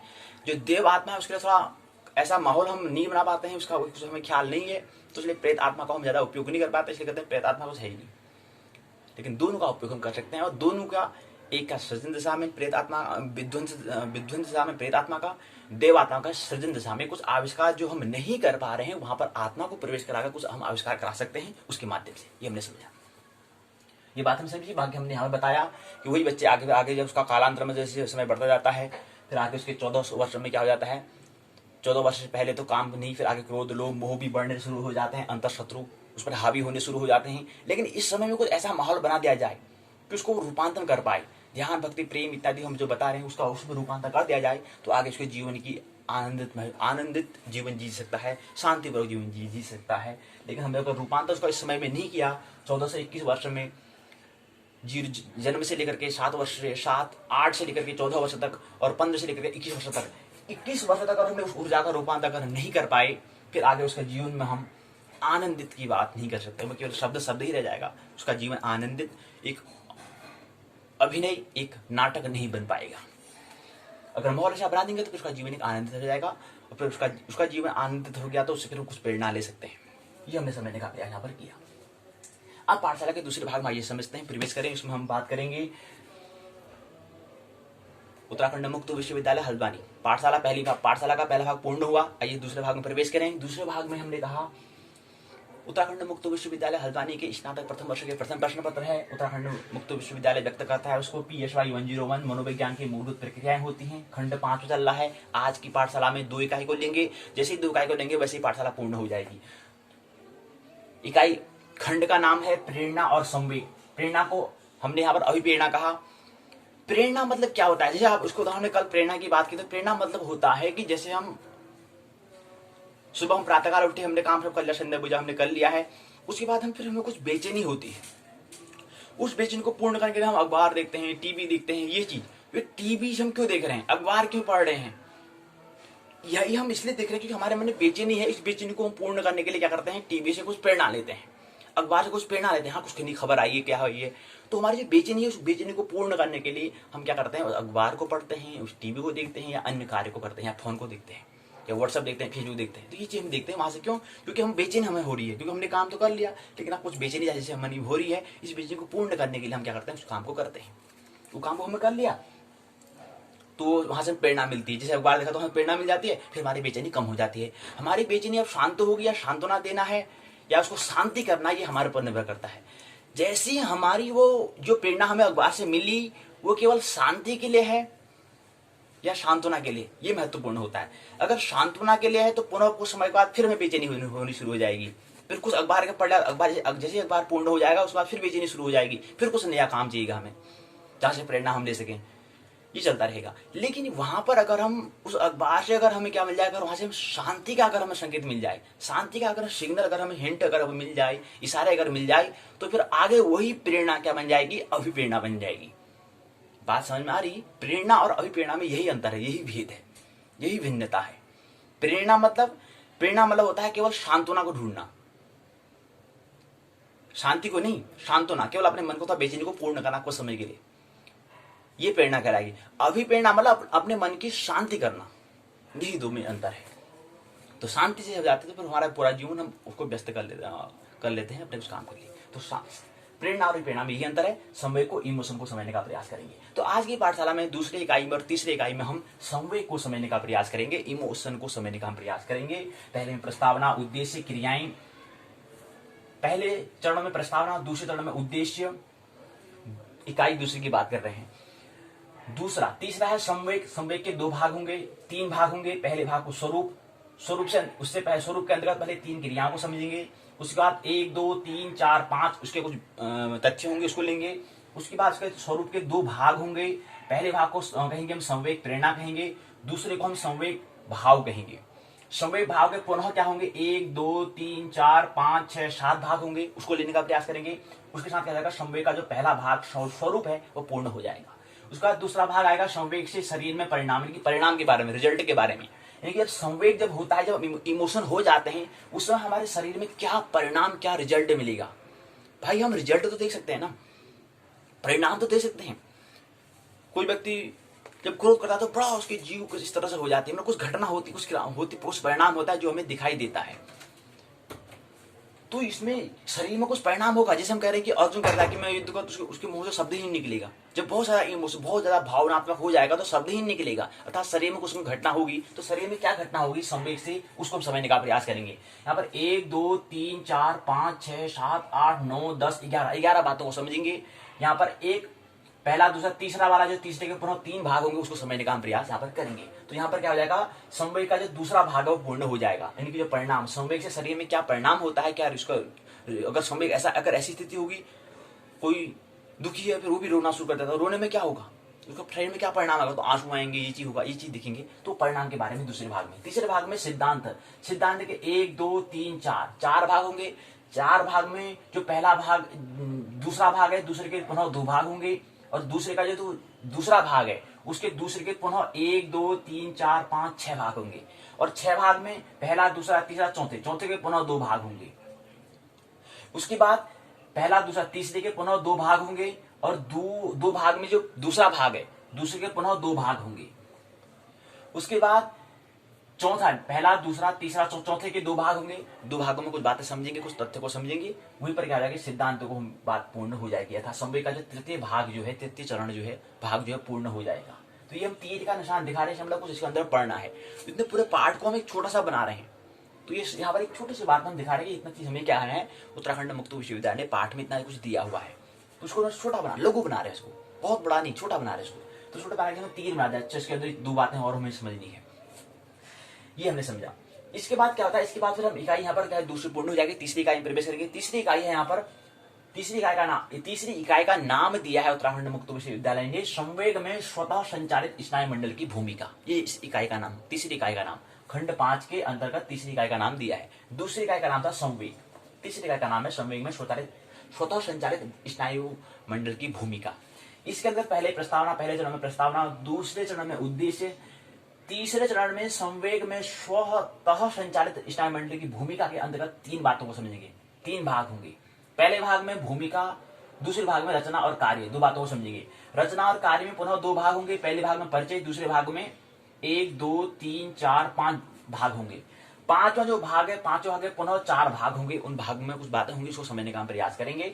उसके बाद दूसरा कार्य, पहले मतलब भूमिका में कुछ बातें हम समझेंगे, कुछ भूमिका हम समझेंगे। उसके बाद दूसरे भाग में रचना कार्य हमने ये बता दिया, उसके 2 भाग होंगे। उसके बाद तीसरे भाग में क्या आएगा, संवेग संघ स्वतः संचालित स्नायु मंडल। इन दोनों में संवेग और जो है, जो इमोशन है और स्वतः संचालित स्नायु मंडल है, स्वतः मतलब ऑटोमेटिकली स्नायु मंडल, नर्वस सिस्टम जो है, उसको हम समझने का, इन दोनों के मध्य में हम कुछ बातें समझेंगे।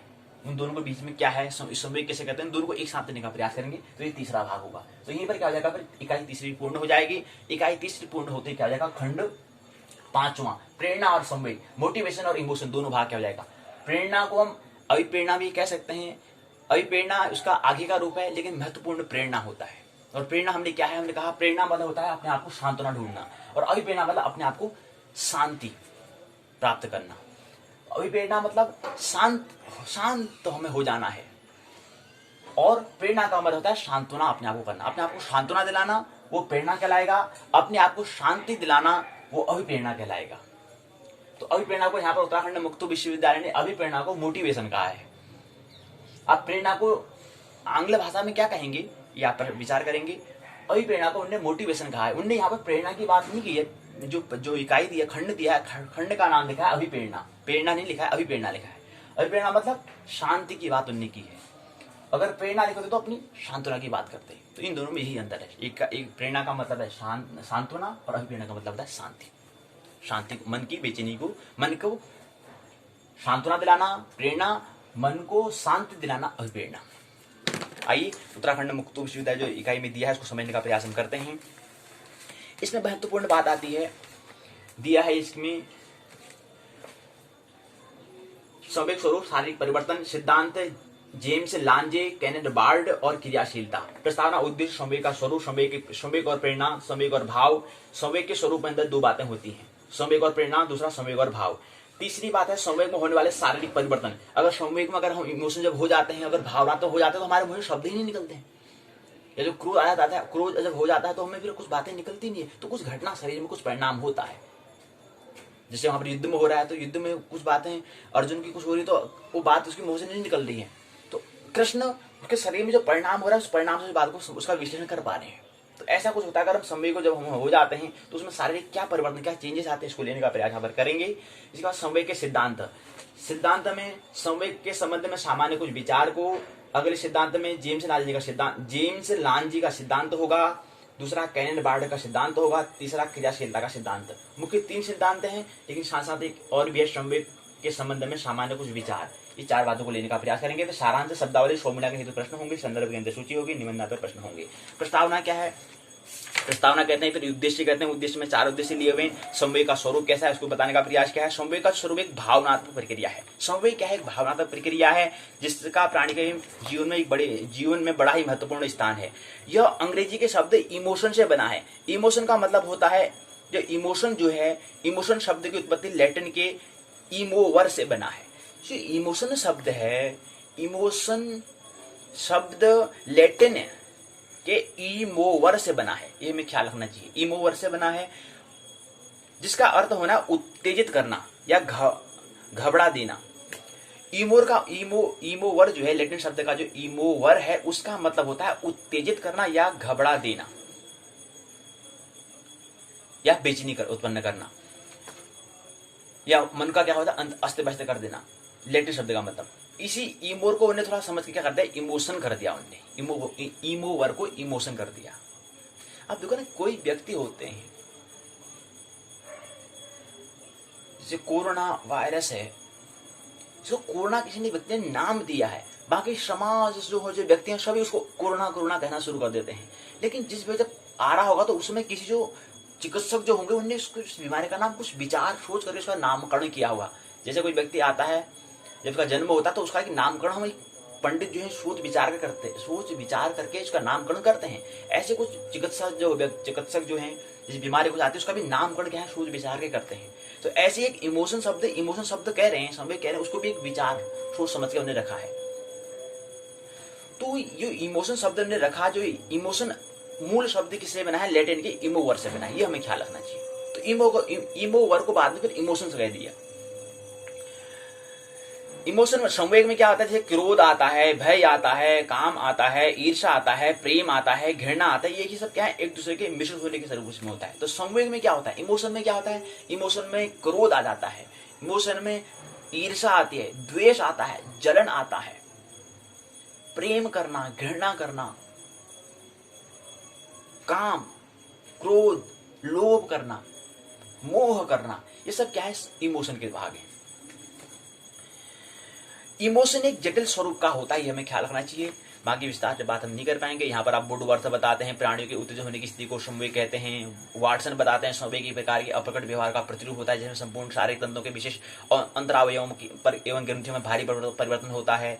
ऐसी यंग पीटी बताते हैं, ऐसी संवेग की अवस्था में तीव्र विक्षोभ उत्पन्न होता है, कोई घटना होती है।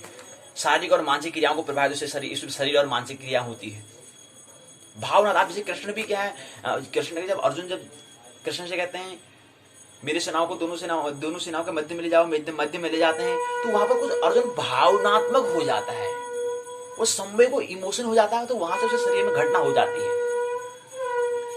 याद रखना चाहिए, कर्तव्य दायित्व के लिए, धर्म के लिए भाव भी महत्वपूर्ण है और बुद्धि भी महत्वपूर्ण है। लेकिन भावनात्मक कर्म को पूर्ण करने के दायित्व स्वधर्म के लिए हमें भावनात्मक को ज्यादा हावी नहीं होने देना है और न ही बुद्धि को हावी देना है। दोनों को समतुल्य लेकर हमें काम करना होता है। लेकिन यहाँ पर अर्जुन अपने आप को समतुल्य नहीं कर पा रहा है, भावनात्मक ज्यादा हो चुका है कि अपने बनने में इनकी माँ में इनकी माया उसको इनकी मोह उत्पन्न हो चुका है। तो इसलिए अपना कर्तव्य अपना स्वधर्म को नहीं कर पा रहा है। ये हमें ख्याल रखना चाहिए। जब स्वधर्म जब हो जाता है, जब कर्तव्य हमारे निभाने की जिम्मेदारी हो जाती है, जब स्वधर्म अगर हमें पालन करना होता है, तो वहां पर हमें ज्यादा इमोशन भावनात्मक नहीं होना होता है और नहीं ज्यादा बुद्धियात्मक नहीं होना पड़ता है। दोनों में समतुल हमें होना पड़ता है, तब जाके कर्म हो पाता है। तो ये बताने का प्रयास प्रेम ने कहा कि समय की अवस्थाएं 3 प्रकार की, चेतन, अनुभूति संबंधी क्रिया। चेतन मतलब माइंड से संबंधी बात आती है। समय की 3 अवस्थाएं, 3 प्रकार की क्रियाएं। पहली क्रिया होती है चेतन अनुभूति संबंधित क्रियाएं। चेतन मतलब माइंड से संबंधित, यानी कि मन से संबंधित। दूसरा व्यवहार संबंधी, व्यवहार मतलब होता है बिहेवियर, अर्थात हमारे आचरण से संबंधित क्रियाएं। तीसरा आती है क्रिया अंतराव्यय, अर्थात हमारे सोल अर्थात आत्मा से संबंधित क्रियाएं होती है। तो 3 प्रकार की क्रियाएं होती हैं संवेग की अवस्था में, संवेग की जो इमोशन की स्टेज में।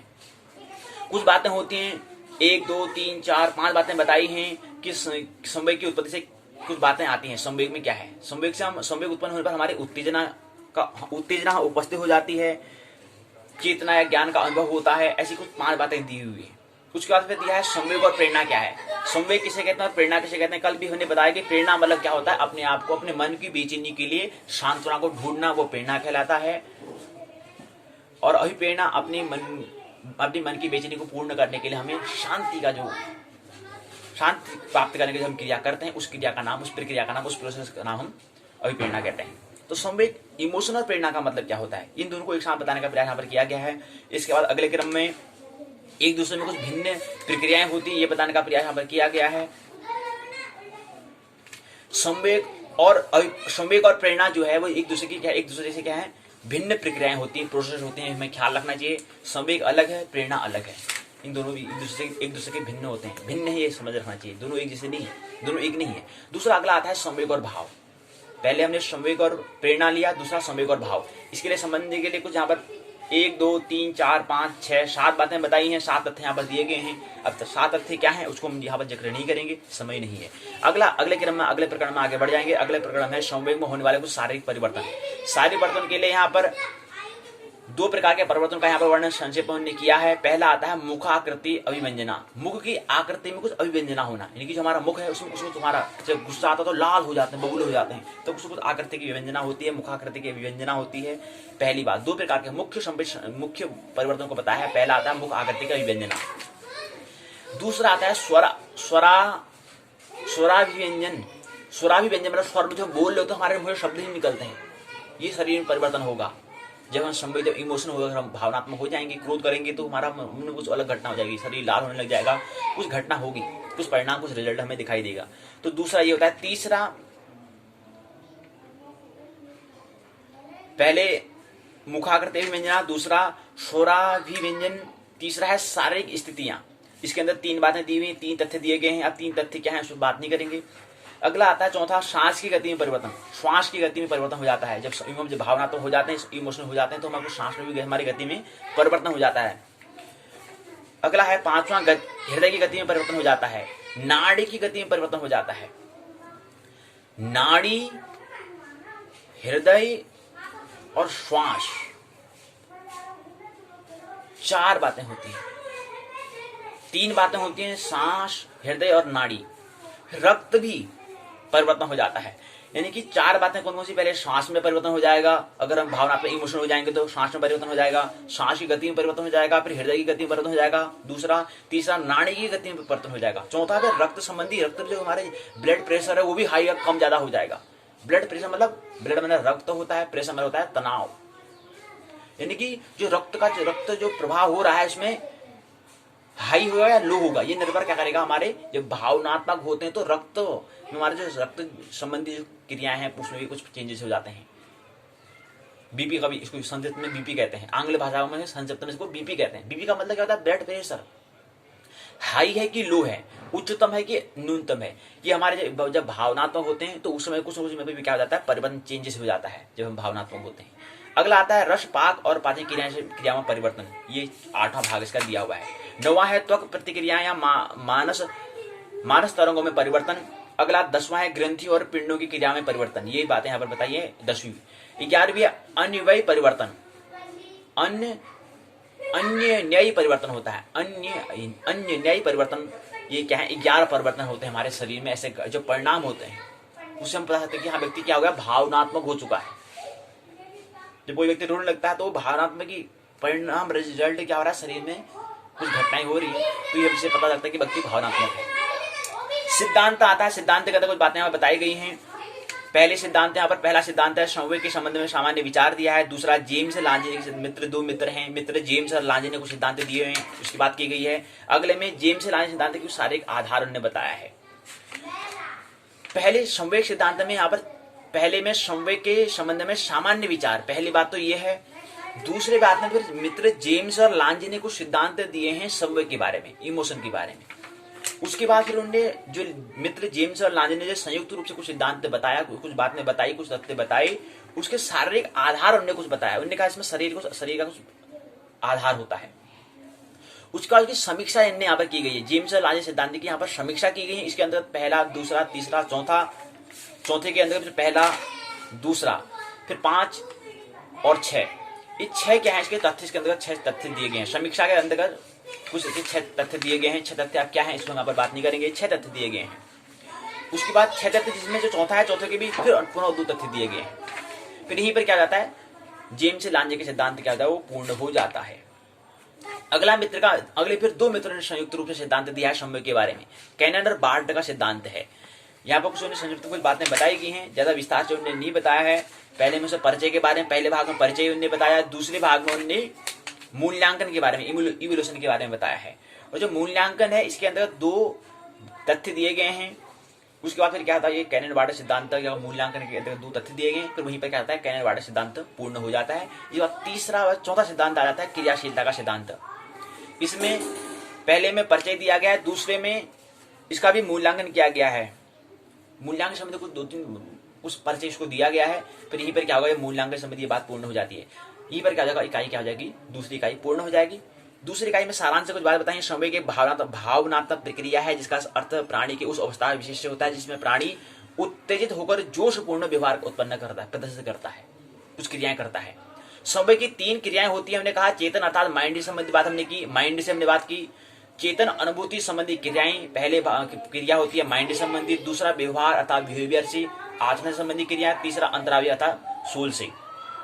माइंड से, बॉडी से और सोल से, ये 3 क्रिया संपन्न होती हैं संवेग की अवस्था में। संवेग बाह्य और आंतरिक अंगों में परिवर्तन होता है। संवेग जब हम हो जाते हैं, जब इमोशन हम हो जाते हैं तो बाह्य भी होता है और आंतरिक भी होता है। हमारे शरीर में भी कुछ परिणाम होता है, आंतरिक कुछ घटना होती है तभी तो शरीर में परिणाम होता है। तो संवेग में पहले आंतरिक घटना होती है, उसके बाद फिर बाह्य में परिणाम हमको मिलता है। तो कहने का मतलब ये होता है कि संवेग में बाह्य और आंतरिक अंगों में परिवर्तन होता है। अब बाह्य अंगों में क्या होगा, मुखाकृति, अभिव्यंजना, स्वराभिव्यंजना, सारे स्थितियां, सारे अंगों में होने वाले परिवर्तन होंगे। ससंगति में परिवर्तन, हृदय गति में परिवर्तन, नाड़ी में गति में परिवर्तन, रक्त संबंधी परिवर्तन, रसपाक और पाचन क्रियाएं परिवर्तन, ये आंतरिक कहलाएंगे। त्वत् प्रतिक्रिया तथा मांस तरंगों में परिवर्तन, ग्रंथियों, पिंडियों की तरह ये अन्य परिवर्तन, ये क्या है, सब अंतस में होते हैं। संवेग के अनुभव और व्यवहार के भी संबंध की व्याख्या करने के लिए संवेग में मस्तिष्क का महत्व प्रदान करते हैं मनोविज्ञान कई सिद्धांत उन्हें दिए हैं। पहले सिद्धांत में आता है जेम्स लांजे का पहले सिद्धांत, दूसरा सिद्धांत आता है कैनन बार्ट का सिद्धांत, तीसरा क्रियाशीलता सिद्धांत। तो 3 मुख्य सिद्धांत इसमें दिए गए हैं। संवेग क्या है, संवेग प्राणी के अंदर एक संक्षोभ की अवस्था होती है जिसकी उत्पत्ति मनोविज्ञान कारणों से होती है। व्यवहार, चेतन, अनुभव, अंतरावयों की क्रिया इसमें सम्मिलित रहती है। भाव क्या है, भाव एक सरल और प्राथमिक भावनात्मक मानसिक क्रिया है। अब संवेग और भाव, संवेग को भी इमोशन कहते हैं, भाव को भी इमोशन कहते हैं। इन दोनों में अंतर क्या है, भाव एक सरल और प्राथमिक, हमने यहाँ पर लिखा है कि संवेग किसे कहते हैं और भाव किसे कहते हैं, कहीं दोनों एक बात तो नहीं है। अब दोनों को इंग्लिश में इमोशन कहते हैं लेकिन दोनों शब्द अलग अलग हैं। तो संवेग क्या है, संवेग प्राणी के अंदर एक संक्षोभ की अवस्था होती है जिसमें व्यवहार, चेतन, अनुभव और अंतरावयों की क्रिया सम्मिलित रहती है। जबकि भाव में क्या है, भाव एक सरल और प्राथमिक भावनात्मक मानसिक प्रक्रिया है जो हमेशा आत्मगत होती है। तो भाव के लिए जो आत्मा के तल पर रहेगी और संवेग व्यवहार के तल पर जो होता है। कहने का मतलब जो संवेग होगा वो व्यवहार, आचरण हमारे बिहेवियर पर निर्भर के तल पर होता है और संवेग हमारे आत्मा के तल पर होता है, हमारे आत्मगत होता है, अंतस के तल पर होता है, बाह्य के तल पर होता है। संवेग बाह्य तल पर होता है और भाव हमारे अंतस्तर पर होता है, हमें समझना चाहिए। संवेगात्मक अनुभव क्या होता है, संवेगात्मक व्यवहार क्या है, वही उन्हें बताने का। संवेगात्मक अनुभव को हम संवेगात्मक अनुभव है उसी को हम भावनात्मक कहेंगे और संवेगात्मक व्यवहार को हम संवेग कहेंगे।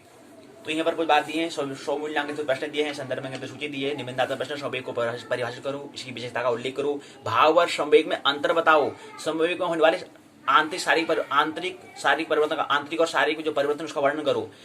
संवेग के बारे में जेम्स राजे का सिद्धांत क्या है उसका मूल्यांकन करो, सिद्धांत सहित उसका मूल्यांकन करो। संवेग में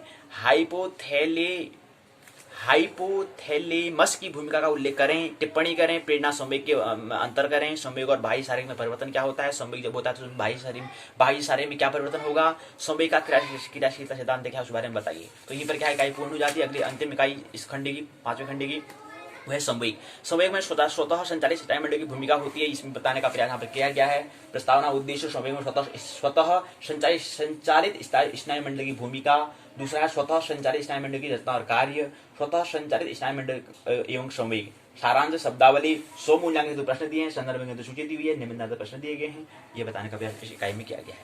ये उत्तराखंड मुक्त विश्वविद्यालय ने पहले पाठ को आगे पढ़ने से पहले इसकी रूपरेखा तैयार यहाँ पर कर दी कि आप इस पाठ के इस लेसन के अंदर आप क्या पढ़ेंगे, उसको पहले उन्होंने यहाँ पर बताने का प्रयास यहाँ पर किया है। प्रस्तावना कुछ बातें की गई हैं। उद्देश्य में 4 उद्देश्य को लेकर आगे बढ़े हैं। संवेग में स्वतः संचालित स्नायुमंडल की भूमिका क्या होती है, इसका परिचय के बारे में यहाँ पर दिया गया है।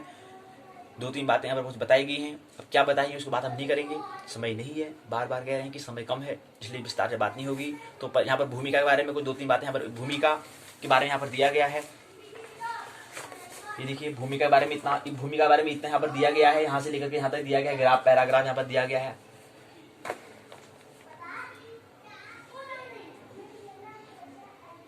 निबंध यहाँ से लेकर के यहाँ तक निबंध दिया गया है, पैराग्राफ। अगला आता है स्वतः संचालित स्नायुमंडल की रचना और कार्य के बारे में। यहाँ से लेकर के ये 2-3 बातें इसमें दी गई, यहाँ तक बात है। फिर अगला आगे क्रम बढ़ेगा। यहाँ पर 2 बातें होती है इसमें, रचना और कार्य के बारे में, स्ट्रक्चर और वर्क के बारे में यहाँ पर बात हो रही है। स्वतः संचालित स्नायुमंडल की भूमिका। यहाँ पर पहला तथ्य, दूसरा तथ्य, तीसरा, चौथा, 5वां, छठे के अंदर फिर यहाँ पर 4 बातें यहाँ पर दी गई हैं। स्वतः संचालित स्नायुमंडल की बनावट और कार्य के हैं, बनावट मतलब स्ट्रक्चर और कार्य वर्क के बारे के आधार पर यहाँ पर 4 भाग दिए गए हैं। पहला है सहानुभूति मंडल, दूसरा है उप सहानुभूति मंडल। ये तो रहा हमारे बनावट के आधार पर। अब कार्य के आधार पर 2 भाग और दिए गए हैं। कार्य के आधार पर स्वसंचालित स्नायुमंडल में श्रम कार्य का विभाजन, पहला, तीसरा भाग।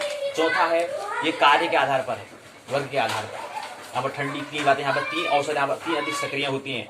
अति ठंडे या सर्दी की स्थिति, जब हम उग्र रूप में कोई क्रिया करनी पड़ती है और भैया क्रोध की अवस्था होती है, तो 2-3 अवसर यहाँ पर अधिक सक्रिय हो जाते हैं। ये बताने का प्रयास यहाँ पर किया। चौथा है अंतरावी संवेदना। तो ये क्रिया के आधार पर 2 भाग थे और रचना बनावट के आधार पर भी 2 भाग है। तो कुल मिला के 4 भाग थे, क्रिया और बनावट और क्रिया के आधार पर 4 भाग थे इसके। उसके बाद क्या है कि स्वतः संचालित स्नायुमंडल और संवेग में क्या है, इन दोनों को एक साथ बात समझने का प्रयास यहाँ पर किया गया है। स्वतः संचालित स्नायुमंडल एक बात, दूसरा है संवेग। तो स्वतः संचालित स्नायुमंडल वर्सेज या संग संवेग के बारे में दोनों को एक साथ समझने का प्रयास यहाँ पर करेंगे। तो यहाँ से ये निबंध प्रारंभ यहाँ से होता है, यहाँ से लेकर के तो यहाँ पर क्या जाता है, पूर्ण हो जाता है। ये पैराग्राफ, ये निबंध, ये भाग जो है पूर्ण हो जाता है। अब क्या दिया है इसमें विस्तार से बात नहीं करेंगे। सारांश यहीं पर इकाई पूर्ण होती है, उससे पहले सारांश यहाँ पर दिया गया है। सारांश को थोड़ा समझ लेते हैं ताकि उसका निचोड़ तो बात समझ में आए। पूरी पाठ अगर समझ में नहीं भी आता है तो उसका जो निचोड़ है वो निचोड़ में समझना बहुत महत्वपूर्ण होता है। तो निचोड़ में दिया है कि स्वतः संचालित स्नायुमंडल का संबंध प्राणी की वशी क्रिया के संचालन और नियंत्रण से रहता है, जो स्वतः होती हैं। उन क्रियाओं पर प्राणी का न तो कोई नियंत्रण रहता है, न ही उसके बारे में कोई जानकारी रहती है। पहला तथ्य। दूसरा तथ्य, स्वतः संचालित स्नायुमंडल के 2 भाग कार्य के आधार पर, सहानुभूति मंडल और बनावट के आधार पर। सहानुभूति मंडल और उप सहानुभूति मंडल होता है। 2 कार्य के आधार पर, ये हमारे बनावट के आधार पर थी। ये 2 सिस्टम मिलजुल कर कार्य करते हैं तथा आपातकाल में प्राणी रक्षा करते हैं। कौन? सहानुभूति मंडल और उप सहानुभूति मंडल। ये क्या है? आपातकाल स्थिति में कार्य करते हैं। अगला आता है सहानुभूति मंडल के अंतर्गत कुछ अवयव आते हैं। पहला आता है यकृत आता है, हृदय आता है, आमाशय आता है, पहिया आता है और एड्रिनल ग्लैंड आता है। उप सहानुभूति, ये सहानुभूति मंडल के अंदर बात था, यानी कि जो हम कह रहे थे कि स्वतः संचालित स्नायु मंडल जो है ऑटोमेटिकली जो नर्वस सिस्टम जो है इसके दो भाग में सहानुभूति मंडल के हमने दो कुछ ऐसे कार्य हमने यहाँ पर कुछ अवयव को हमने लिए। तो सहानुभूति मंडल के अंतर्गत यकृत आता है, हृदय आता है, आमाशय आता है, पहिया और एड्रिनल ग्लैंड आता है। उप सहानुभूति के अंतर्गत आंख का तारा आता है, लार ग्रंथि आता है, संवेदी ग्रंथि आता है, अतड़ियां आता है, मूत्राशय आता है, ये सब अवयव आते हैं उप सहानुभूति मंडल के अंतर्गत। महत्वपूर्ण जीवन उपयोगी क्रियाओं के संचालन में नियंत्रण का भार उप सहानुभूति मंडल का होता है। ये हमें ख्याल रखना चाहिए कि महत्वपूर्ण अगर जीवन उपयोगी कुछ क्रियाएं अगर हमें करनी है, उसको संचालन अगर करना है, नियंत्रण का काम कौन करता है, कुछ किसी जिम्मेदारी है, उप सहानुभूति मंडल की जिम्मेवारी है। और उप सहानुभूति किसका भाग है? स्वतः संचालित स्नायु मंडल का दूसरा भाग है।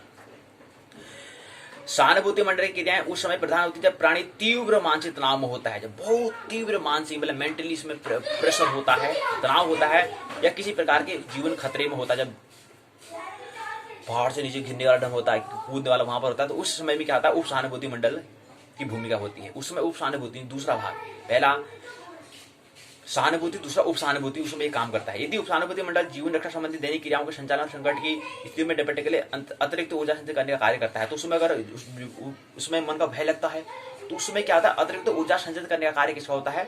उप सहानुभूति होता है। तो सहानुभूति मंडल आपातकालीन परिस्थिति में जीवन रक्षा के कार्य करने में कार्य करता है। तब जाकर सहानुभूति जो मंडल जो पहला भाग जो है स्वतः संचालित स्नायु मंडल का जो पहला भाग है, उप सहानुभूति जो है वह उप सहानुभूति मंडल से कुछ वहां से कुछ क्रियाएं सहायता लेकर के सहानुभूति मंडल क्या करता है? आपातकालीन में हमारी जीवन रक्षा करता है, उसकी जिम्मेदारी वैसे अपने कार्य को पूर्ण कर पाता है। उप सहानुभूति मंडल से हेल्प सहायता लेकर के वो करता है आपातकालीन परिस्थिति में वो जीवन रक्षा करने का कार्य। ऐसे सहानुभूति मंडल जो है स्वतः संचालित स्नायु मंडल का पहला भाग है, वो करता है। संवेग की उत्पत्ति और नियंत्रण में स्वतः संचालित स्नायु मंडल में दो मुख्य कार्य भाग होते हैं, सहानुभूति और सहानुभूति होते हैं। ये संवेगात्मक और अवस्था मंडल विभिन्न आंतरिक का सहानुभूति तंत्र, परंतु दोनों सिस्टम में मिलकर कार्य करते हैं। तो शब्दावली सहानुभूति मंडल किसे कहते हैं और सहानुभूति मंडल किसे कहते हैं? स्वतः संचालित स्नायु मंडल का वह भाग जिसमें नाड़ी हमने बात कर दी है, जिसमें अब ये बात बता दी कि हमारे क्या होते हैं, ये बात कर ली। सहानुभूति में हमने बात कर ही ली है, वही बताने का आपको प्रयास किया गया है। स्वमूल्यांकित जो प्रश्न यहाँ पर दिए गए हैं उसके अंतर आप उत्तर दिए हैं। संदर्भ ग्रंथ सूची निबंधात्मक प्रश्न। संवेग में स्वतः संचालित स्नायु मंडल की भूमिका का वर्णन करो। सहानुभूति उप सहानुभूति मंडल की कार्य प्रणाली में अंतर बताइए। संवेग में स्वतः संचालित स्नायु मंडल कौन सा भाग अधिक सक्रिय रहता है और क्यों रहता है, ये बताने का प्रयास करें। स्वतः संचालित में कौन सा भाग, सामान्य सहानुभूति मंडल या उप सहानुभूति मंडल? सहानुभूति मंडल क्या होता है? हमेशा अधिक सक्रिय रहता है। फिर यहीं पर क्या है, इकाई एक क्या पूर्ण हो जाती है और खंड 5 पूर्ण हो जाता है। मानना नहीं है, जानना है, आनंद महोत्सवपूर्वक जीवन जीना है। मेरी बातों का प्रेम पूर्वक शांति पूर्वक सुना, बहुत बहुत अनुग्रहित हूँ। अंत में सबके भीतर बैठे हुए परमात्मा को प्रणाम करता हूँ, मेरा प्रणाम स्वीकार करें।